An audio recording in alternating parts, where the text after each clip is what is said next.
Hello friends, welcome back to our channel. कैसे हो आप सब? आई होप आप सब अच्छे होंगे और आप सबकी पढ़ाई भी अच्छे चल रही होगी। तो प्यारे विद्यार्थियों, एनसीईआरटी कक्षा 8 विज्ञान विषय की सीरीज में आज हम बात करेंगे अध्याय 2 सूक्ष्म जीव, मित्र और शत्रु के महत्वपूर्ण बहुवैकल्पिक प्रश्न की, जो कि आपकी परीक्षा की दृष्टि से बहुत ही ज्यादा महत्वपूर्ण है। साथ ही साथ हम प्रत्येक प्रश्न की व्याख्या भी देखेंगे ताकि आपका चैप्टर का रिवीजन एक बार बहुत अच्छे से हो जाए। तो चलिए क्लास हम शुरू करते हैं। देखें, सबसे पहला प्रश्न आपके सामने दिया गया है कि सूक्ष्म जीवों को देखने के लिए किस उपकरण का उपयोग किया जाता है। प्रश्न क्या कह रहा है कि जो सूक्ष्म जीव होते हैं उनको देखने के लिए किस उपकरण का उपयोग किया जाता है। दूरबीन, माइक्रोस्कोप, टेलीस्कोप या पेरिस्कोप। तो इसका सही उत्तर होगा माइक्रोस्कोप। क्योंकि जो सूक्ष्म जीव होते हैं वो क्या होते हैं, सूक्ष्म जीव आकार के अंदर बहुत ही छोटे होते हैं। कैसे होते हैं? आकार के अंदर बहुत छोटे होते हैं। इस वजह से उन्हें हम खुली आंखों अथवा नग्न आंखों की मदद से नहीं देख सकते। अब जो आपका माइक्रोस्कोप है, यह एक ऐसा उपकरण होता है जो क्या करता है, जो छोटी वस्तुओं को बड़ा करके बताता है।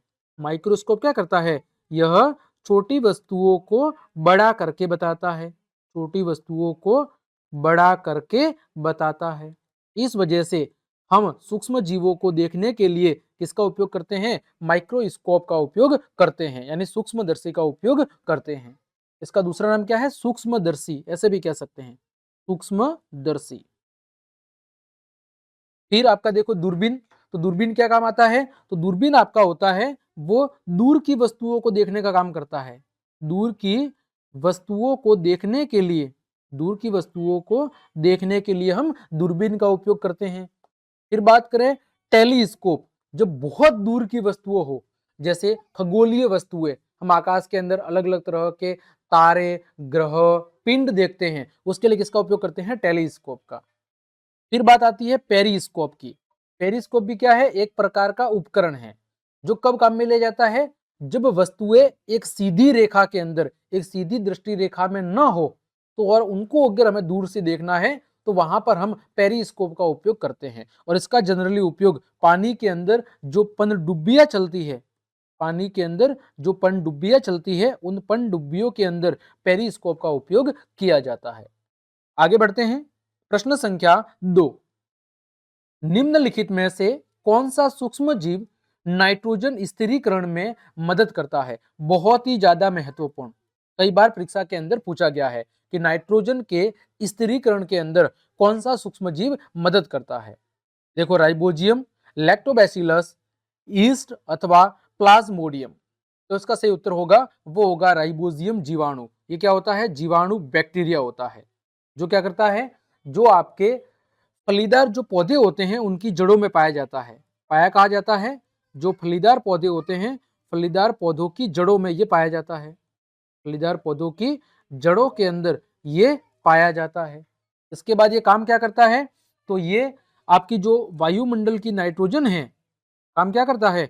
वायुमंडलीय नाइट्रोजन को, वायुमंडलीय नाइट्रोजन को किस में बदलता है? ये नाइट्रेट्स में बदलता है। वायुमंडल की नाइट्रोजन को नाइट्रेट्स में बदलता है, जिससे पौधे उपयोग कर पाते हैं, है ना। इस नाइट्रेट्स को कौन काम में लेते हैं? पौधे काम में लेते हैं, ठीक। और इस प्रक्रिया को कहते हैं नाइट्रोजन का स्थिरीकरण। क्या कहते हैं? इस पूरे प्रोसेस को कहते हैं नाइट्रोजन का स्थिरीकरण। फिर अगला दिया हुआ है लैक्टोबैसिलस। ये क्या काम करता है? ये जो जीवाणु है, ये दूध को दही बनाने में काम करता है। दूध को दही में बदलने का काम करता है। दूध को दही में बदलने के लिए जो जीवाणु काम करता है वो होता है आपका लैक्टोबैसिलस। फिर है यीस्ट। यीस्ट क्या काम आता है? तो यीस्ट आपका एल्कोहल, एल्कोहल और ब्रेड बनाने में काम आता है। इसमें काम आता है, एल्कोहल और ब्रेड बनाने में काम आता है। प्लाज्मोडियम ये क्या है? तो ये मलेरिया रोग का जनक है। क्या है? मलेरिया रोग का जनक है। मलेरिया रोग का जनक है, ठीक। आगे बढ़े। प्रश्न संख्या 3, निम्नलिखित में से कौन सा रोग वायरस के कारण होता है? निम्नलिखित में से कौन सा रोग वायरस की वजह से होता है? टाइफाइड, मलेरिया, पोलियो या क्षय रोग। देखो, यहां पर जो आपका पोलियो है वो वायरस यानी विषाणु के जरिए होता है, उस विषाणु का नाम क्या है? उस विषाणु का नाम है पोलियो वायरस। क्या नाम है? उसका नाम ही है पोलियो वायरस। ठीक, ये किसको प्रभावित करता है? तो जो पोलियो रोग होता है वो हमारे तंत्रिका तंत्र को प्रभावित करता है। किसको प्रभावित करता है? तंत्रिका तंत्र को प्रभावित करता है, जिसकी वजह से आपके पक्षाघात यानी कि हार्ट अटैक जैसी समस्या भी हो सकती है। फिर बात करें टाइफाइड की। टाइफाइड किसकी वजह से होती है? तो ये होता है आपके बैक्टीरिया की वजह से। बैक्टीरिया यानी कि जीवाणु की वजह से होता है आपका टाइफाइड रोग। मलेरिया किसकी वजह से होता है? तो मलेरिया होता है, वो होता है प्लाज्मोडियम प्लाज्मोडियम प्रोटोजोआ की वजह से। इसकी वजह से होता है प्लाज्मोडियम प्रोटोजोआ की वजह से होता है। फिर आपका जो क्षय रोग जिसे हम टीबी भी कहते हैं, ये किसकी वजह से होता है? तो ये होता है आपके बैक्टीरिया के कारण। किसकी वजह से होता है? ये भी होता है आपके बैक्टीरिया के कारण यानी कि जीवाणु के कारण होता है। आगे बढ़े हम। चौथा है कि ईस्ट का उपयोग निम्नलिखित के उत्पादन में किया जाता है। तो ईस्ट का उपयोग किसके उत्पादन में? अभी हमने देखा था एल्कोहल और ब्रेड के निर्माण में, तो इसका सही उत्तर होगा एल्कोहल। ठीक है, होता क्या है कि जो ईस्ट है, ईस्ट का उपयोग कौन सी प्रक्रिया के जरिए? किण्वन प्रक्रिया के जरिए। कौन सी प्रक्रिया के जरिए? किण्वन प्रक्रिया के जरिए किसको बनाने में? आपके एल्कोहल को बनाने में किया जाता है। जो ईस्ट होता है वो चीनी को एल्कोहल और आपके कार्बन डाइऑक्साइड के अंदर बदलता है। ठीक, अब बात करें और, तो ईस्ट का उपयोग और कहां पर होता है? ब्रेड बनाने में। कहां पर होता है? ब्रेड बनाने के अंदर होता है। ठीक है, क्योंकि जो कार्बन डाइऑक्साइड है वो ब्रेड को फुलाने का काम करती है और साथ ही साथ ब्रेड को हल्का बनाती है। इस वजह से ईस्ट का उपयोग ब्रेड बनाने में भी किया जाता है। पांचवा है आपका, दूध को दही में बदलने के लिए कौन सा सूक्ष्म जीव जिम्मेदार है? अभी मैंने बताया था कि जो आपका लैक्टोबैसिलस होता है, ये दूध में मौजूद जो लैक्टोज शर्करा होती है, ये क्या काम करता है? दूध के अंदर, दूध में मौजूद आपकी जो लैक्टोज शर्करा होती है, दूध में मौजूद लैक्टोज शर्करा, उसको किस में बदलता है? उसको बदलता है आपके लैक्टिक अम्ल में। बदलता है लैक्टिक अम्ल में।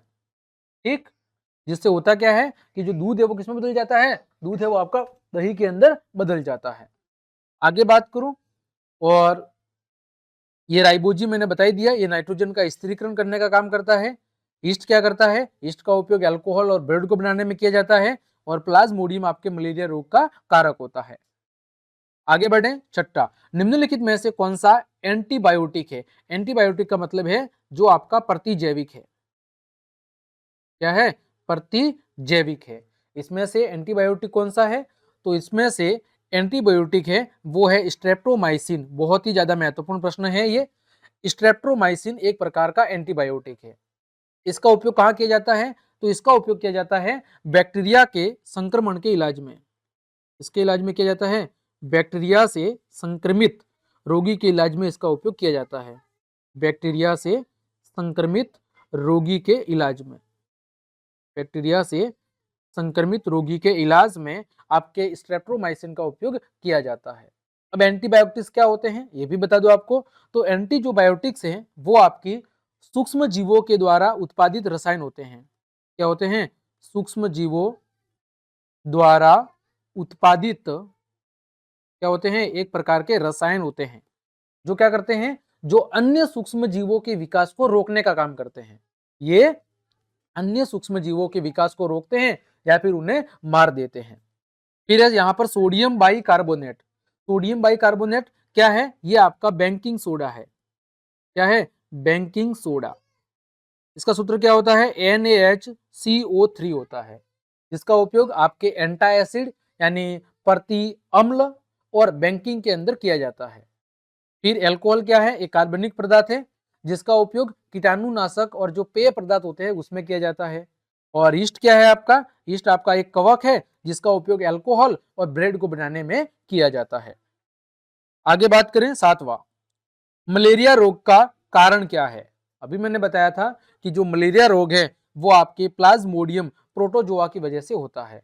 उसका नाम क्या है? प्लाज्मोडियम। प्लाज्मोडियम, इस प्रोटोजोआ की वजह से क्या होता है? मलेरिया रोग होता है। और ये किसकी वजह से होता है? तो जो मादा एनाफिलीज होती है, मादा एनाफिलीज मच्छर के काटने से, मादा एनाफिलीज मच्छर के काटने से, उससे होता क्या है कि जो प्लाज्मोडियम नामक प्रोटोजोआ होता है वो हमारे शरीर के अंदर प्रवेश कर जाता है और जिसकी वजह से मलेरिया रोग होता है। प्रोटोजोआ वास्तव में होते क्या हैं? तो प्रोटोजोआ वास्तव में एक कोशिकीय सूक्ष्म जीवों का समूह होता है। क्या होता है? एक कोशिकीय सूक्ष्म जीवों का समूह होता है आपका प्रोटोजोआ, एक कोशिकीय सूक्ष्म जीवों का समूह होता है। ठीक, आगे बढ़े। 8वां, निम्नलिखित में से कौन सा रोग बैक्टीरिया के कारण होता है? खसरा, चिकन पॉक्स, टाइफाइड या पोलियो? इसका सही उत्तर होगा प्यारे विद्यार्थियों टाइफाइड। टाइफाइड, उस बैक्टीरिया का नाम क्या है? तो उसका बैक्टीरिया का नाम है साल्मोनेला टाइफी, साल्मोनेला टाइफी नामक बैक्टीरिया। ठीक है, इस बैक्टीरिया की वजह से कौन सा रोग होता है आपका? तो टाइफाइड रोग होता है। ये जो बैक्टीरिया है आपका, ये दूषित पानी और भोजन से फैलता है, दूषित पानी और भोजन से आपका टाइफाइड रोग होता है। ठीक है, और आपके खसरा और चिकन पॉक्स ये किसकी वजह से होते हैं? तो ये आपके वायरस की वजह से यानी विषाणु की वजह से होते हैं। और पोलियो है तो ये भी आपके किसकी वजह से होता है? तो ये भी आपके वायरस की वजह से होता है। आगे प्रश्न संख्या 9, टीकाकरण निम्नलिखित रोगों को रोकने में मदद करता है। जो टीकाकरण होता है वो जितने भी संक्रामक रोग होते हैं जो कि हवा, पानी या अन्य माध्यम से छींकने, गले मिलने, हाथ मिलाने आदि से फैलते हैं, उन संक्रामक रोगों से बचने के लिए टीकाकरण बहुत ही ज्यादा जरूरी है। ठीक, तो टीकाकरण होता क्या है? टीकाकरण के अंदर आपकी शरीर की जो प्रतिरक्षा तंत्र होता है उसको उत्तेजित करने के लिए टीकाकरण के माध्यम से कुछ विशिष्ट जो सूक्ष्म जीव वगैरह होते हैं उनको हमारे शरीर के अंदर इंजेक्ट किया जाता है। ठीक, तो यहाँ पर आपके जो संक्रामक रोग हैं वो बहुत सारे रोग होते हैं, लेकिन अगर मैं बात करूं गैर संक्रामक रोग की, कौन से रोग? गैर संक्रामक रोग। वो कौन से रोग होते हैं? वो होते हैं जैसे कैंसर, हृदय रोग, ये कौन से हैं? गैर संक्रामक। और संक्रामक कौन से हैं? जैसे खांसी, सर्दी, जुकाम, मलेरिया, ये सारे जो रोग हैं वो कैसे हैं आपके? वो संक्रामक रोग हैं जो हवा, पानी आदि के माध्यम से फैल जाते हैं। आगे बात करें 10वां, खाद्य पदार्थों के परिरक्षण के लिए निम्नलिखित में से किसका उपयोग किया जाता है? यानी खाद्य पदार्थों को लंबे समय तक यदि हमें सुरक्षित बनाए रखना है तो हम इनमें से किसका उपयोग कर सकते हैं? सोडियम बेंजोएट, बिल्कुल सही बात है। सोडियम क्लोराइड यानी NaCl, बिल्कुल सही बात है। साइट्रिक एसिड, सही है। उपरोक्त सभी, तो उपरोक्त सभी, इन सभी का उपयोग हम खाद्य पदार्थों के परिरक्षण के लिए कर सकते हैं, क्योंकि ये जो परिरक्षक हैं ये क्या कहलाते हैं? सब ये सब कहलाते हैं परिरक्षक, है ना। ये क्या काम करते हैं? ये काम करते हैं सूक्ष्म जीवों के विकास को रोकने का। ये क्या करते हैं? सूक्ष्म जीवों के विकास को रोकते हैं, सूक्ष्म जीवों के विकास को क्या करते हैं? रोकते हैं और खाद्य पदार्थों को खराब होने से बचाते हैं। इसके अलावा भी कुछ खाद्य परिरक्षक है जैसे चीनी, आपका तेल, सिरका, ये सब क्या है? कुछ अन्य खाद्य परिरक्षक हैं। आगे बात करें, निम्नलिखित में से कौन सा एक कवक है? स्पाइरोगोइरा, एग्रिकस, प्लाज्मोडियम और लैक्टोबैसिलस। तो इसमें से जो कवक है वो है आपका एग्रिकस। ये क्या है? एक प्रकार का कवक है, फंगस है, जिसे हम आमतौर पर किसके नाम से जानते हैं? जिसे हम आमतौर पर मशरूम के नाम से जानते हैं। इसके नाम से? मशरूम के नाम से जानते हैं। इसके अलावा स्पाइरोगोइरा क्या है? ये एक प्रकार का शैवाल है, एल्गी है। प्लाज्मोडियम क्या है? ये आपका प्रोटोजोआ है। और लैक्टोबैसिलस क्या है? तो ये आपका जीवाणु है। क्या है? ये आपका जीवाणु है। आगे बात करें 12वां, ब्रेड बनाने में किस सूक्ष्म जीव का उपयोग किया जाता है? तो ब्रेड बनाने के अंदर हम किसका उपयोग करते हैं? ईस्ट का। ईस्ट क्या करता है? आटे के अंदर मौजूद जो चीनी होती है उसका किण्वन करता है और कौन सी गैस छोड़ता है? CO2 गैस छोड़ता है, जिससे आटा फूल जाता है और जो आपकी ब्रेड है वो नरम और कैसी बनती है? फूली हुई बनती है ना। अब जो बात होती है ब्रेड बनाने की, तो ब्रेड बनाने की प्रक्रिया में हम करते क्या हैं, तो ब्रेड बनाने की प्रक्रिया के अंदर हम जो आपका यीस्ट होता है, यीस्ट को किसमें मिलाते हैं, आटे, पानी और चीनी के मिश्रण में। इसके मिश्रण में हम किसको मिलाते हैं, इसके मिश्रण में हम यीस्ट को मिला देते हैं। ठीक, आगे चीनी को एल्कोहल में बदलने की प्रक्रिया को क्या कहते हैं, बहुत ही महत्वपूर्ण प्रश्न है। तो चीनी को एल्कोहल में बदलने की जो प्रक्रिया होती है उसे कहते हैं किण्वन। क्या कहते हैं, किण्वन। और ये जो किण्वन प्रक्रिया है किसके द्वारा होती है, तो ये यीस्ट जैसे सूक्ष्म जीव की मदद से होती है। फिर बात करें पाचुरीकरण, ये क्या क्रिया होती है, तो ये एक ऐसी प्रक्रिया है जिसमें दूध या जो अन्य तरल पदार्थ होते हैं उनको, उनमें से सूक्ष्म जीवों को मारने के लिए हम क्या करते हैं, उन्हें गर्म करते हैं। फिर बात करें नाइट्रोजन स्थिरीकरण, इसमें क्या होता है कि वायुमंडल की जो नाइट्रोजन है उसको उपयोगी यौगिकों के अंदर बदला जाता है। और परिरक्षण क्या है, तो खाद्य पदार्थों को खराब होने से बचाने की जो प्रक्रिया होती है वो कहलाती है परिरक्षण।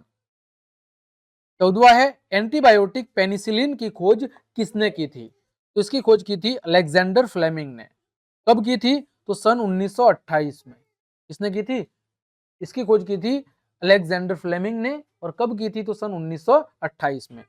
इसके अलावा आपके एडवर्ड जेनर ने किसकी खोज की थी, सेचक के टीके की। सेचक के टीके की खोज किसने की थी, एडवर्ड जेनर ने। लुई पाचर ने किसकी खोज की थी, तो आपके पाचुरीकरण की।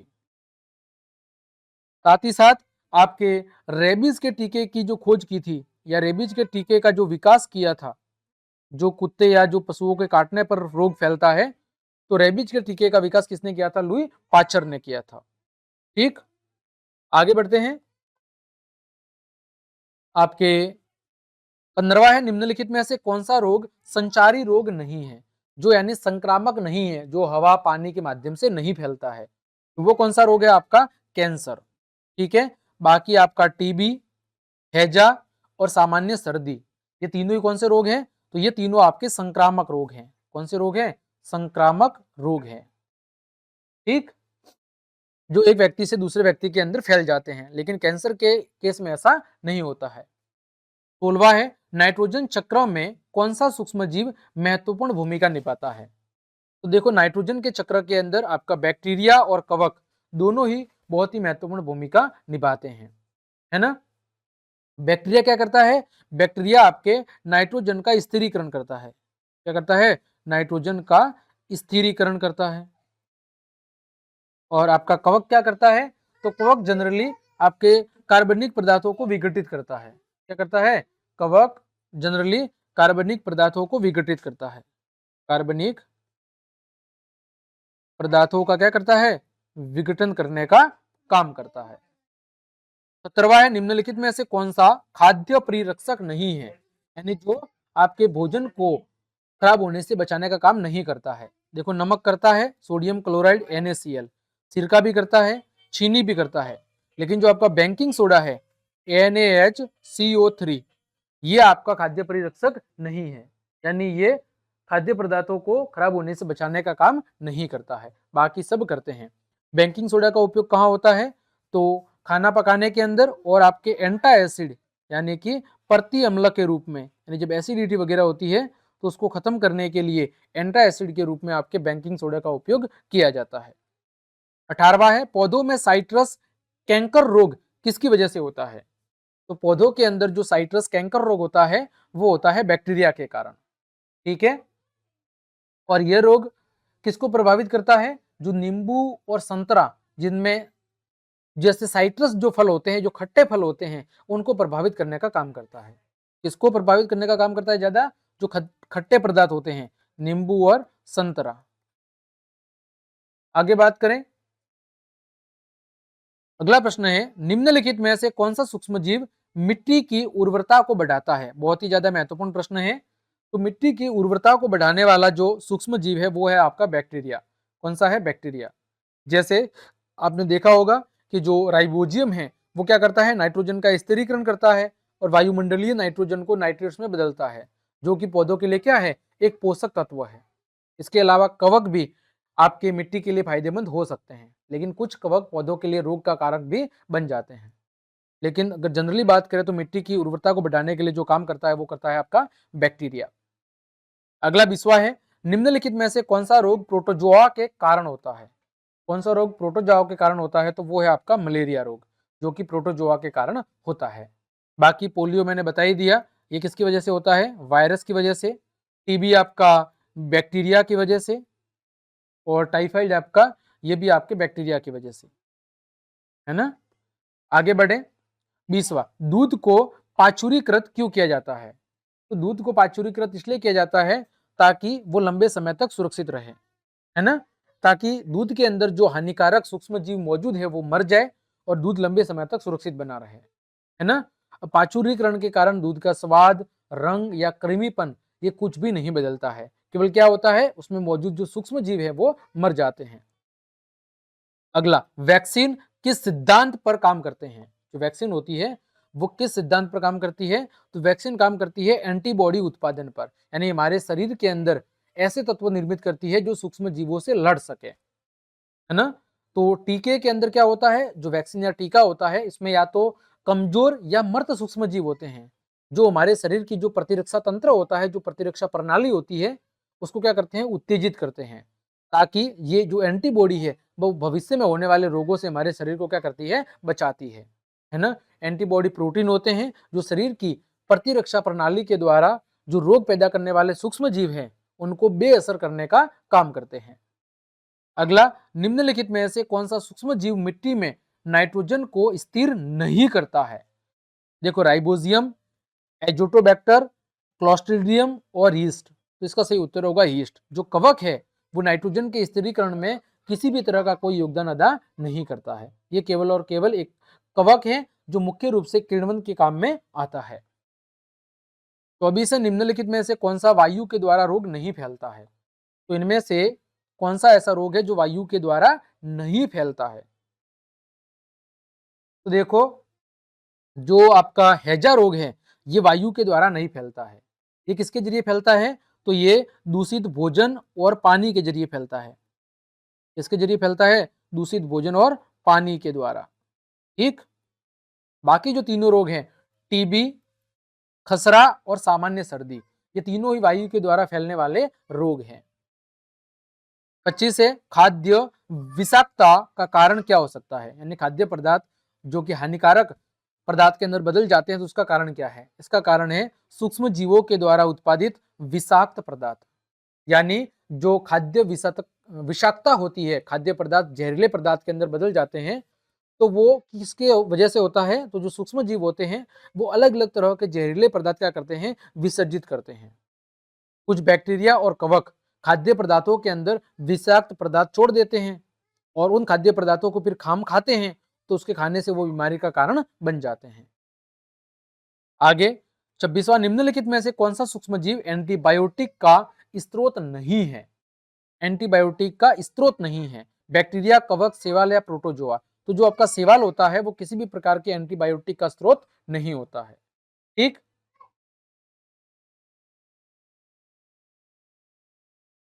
आगे बात करें प्रश्न संख्या 27 की। पौधों में रस्ट रोग किसकी वजह से होता है? तो पौधों में जो रस्ट रोग होता है वो होता है कवक की वजह से। ये क्या करता है? ये पौधों की जो पत्तियां होती है, जो तना होता है, जो फल होते हैं, उन पर जंग जैसे क्या करता है? सफेद धब्बे बनाता है। जंग जैसे क्या बनाता है? धब्बे बनाता है, जिसे हम रस्ट रोग कहते हैं, है ना। जिसमें अनाज से संबंधित पेड़ पौधे और जो फल के पेड़ होते हैं वो शामिल है, उनमें जनरली ये रोग देखने को हमें मिलता है। 28 है, निम्नलिखित में से कौन सा सूक्ष्म जीव एकल कोशिका प्रोटीन का स्रोत हो सकता है? तो इसका सही उत्तर होगा स्पाइरोगोएरा, ईस्ट, बैक्टीरिया या उपरोक्त सभी। तो उपरोक्त सभी, ये आपके एकल कोशिका प्रोटीन के क्या हो सकते हैं? स्रोत हो सकते हैं। स्पाइरोगोएरा क्या है? ये आपका एक शैवाल है, ईस्ट आपका एक कवक है, और बैक्टीरिया आपका क्या है? एक बैक्टीरिया ही है, जीवाणु है। ये सब आपके एससीपी एकल कोशिका प्रोटीन के स्रोत हो सकते हैं। ठीक है। एससीपी क्या है? तो ये प्रोटीन का एक स्रोत है जिसका उपयोग मानव और पशु आहार के रूप में किया जा सकता है। ठीक। अगला, निम्नलिखित में से कौन सा रोग जल जनित नहीं है? ठीक है। तो जो जल जनित रोग वो कौन सा नहीं है ये बताना है। सॉरी जल जनित रोग है ये बताना है। तो जल जनित रोग कौन सा है? तो हैजा है। हैजा आपके दूषित पानी के सेवन से फैलता है। किससे फैलता है? दूषित पानी के सेवन से हैजा रोग फैलता है। बाकी जो टीबी है ये आपका वायु जनित रोग है, मलेरिया ये मच्छर जनित रोग है, और खसरा आपका ये भी वायु जनित रोग है। तीसवा है सूक्ष्म जीवों का उपयोग निम्नलिखित में से किसमें किया जाता है? दही बनाने में, ब्रेड बनाने में, एंटीबायोटिक्स के उत्पादन में, या उपरोक्त सभी? तो हम कहेंगे उपरोक्त सभी। जो सूक्ष्म जीव है वो हमारे मित्र और शत्रु दोनों के रूप में है। ये हमारे जीवन के रूप में एक महत्वपूर्ण भूमिका अदा करते हैं। तो प्यारे विद्यार्थियों, इस तरह आज की इस क्लास के अंदर हमने कक्षा 8 विज्ञान विषय के अध्याय 2 सूक्ष्म जीव, मित्र तथा शत्रु के जितने भी परीक्षा उपयोगी महत्वपूर्ण प्रश्न बन रहे थे उन सभी के उत्तर हमने बहुत अच्छे से व्याख्या के साथ में समझे हैं। उम्मीद करता हूं आज की क्लास आपकी परीक्षा की दृष्टि से काफी उपयोगी साबित होगी। तो क्लास देखने के लिए आप सभी का धन्यवाद। यदि आपको मेरी क्लास और ये मेहनत पसंद आई है तो फिर लाइक, कमेंट, शेयर और सब्सक्राइब जरूर करें। मिलते हैं अगली क्लास में, तब तक के लिए आप सबको जय हिंद, जय भारत।